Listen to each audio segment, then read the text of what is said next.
Good morning.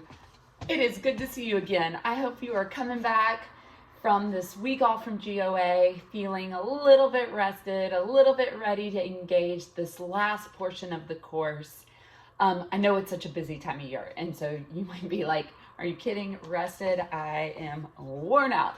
But let me just give you the lay of the land for the next 2 weeks. So we have a 2-week unit, right? So normally our units are 3 weeks.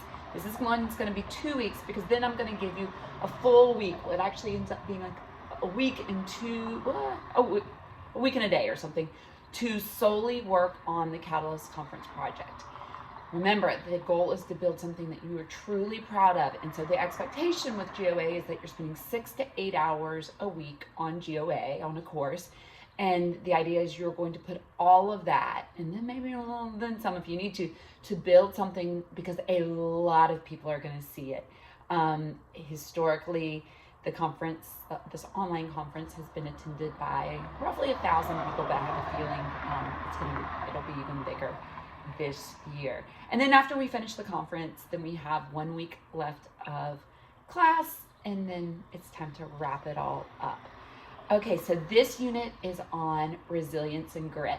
And one interesting thing that happened while I was at the World Happiness Summit listening to Martin Seligman is he talked about this big long-term research study that they've done at Penn, where they study all of these soldiers. They do a baseline before they go off to serve overseas, and then once they've come back from war. And one thing that has been so consistent over time is that the people who are the least likely to develop PTSD upon returning have one thing in common, and that is they tend to be optimistic thinkers.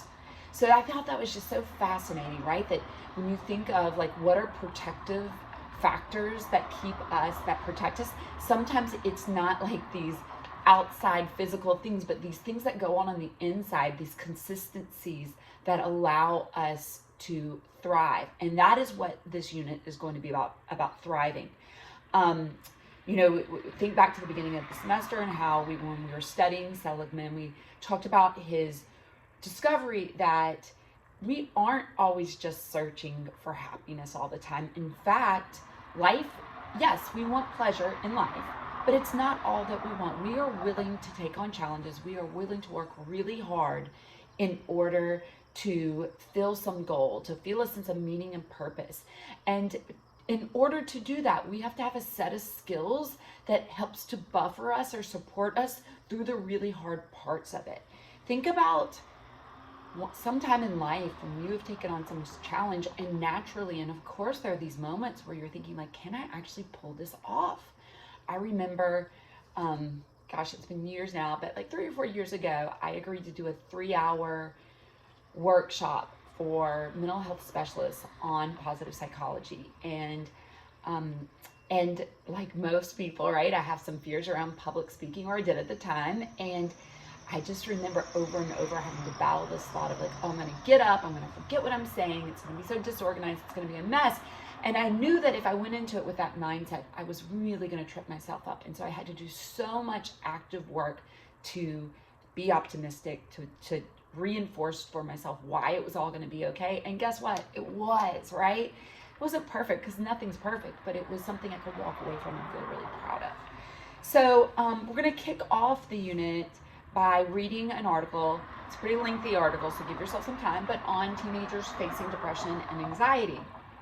And the reason that we're going to read it is because I want us thinking about like when somebody is facing something as difficult as those two things. Think about all of the resilience and grit that one must have in order to push through and to come out of the other side. And if you have ever suffered from depression, you recognize that sitting in the back seat waiting for it to go away is just not how depression works. You have to get in the front seat and start doing things and thinking about things to help pull yourself out of it. And it's the cruelest trick in the world, right? Because at the time when you feel the most depleted and the least capable, what's required of you is to get into action mode to pull out of it. That's resilience and grit. And those are the things that we're going to be talking about here. Okay, so you've got a Zoom for that article. Go ahead, get it set up now, because sometimes it seems like we're struggling to get those things set up.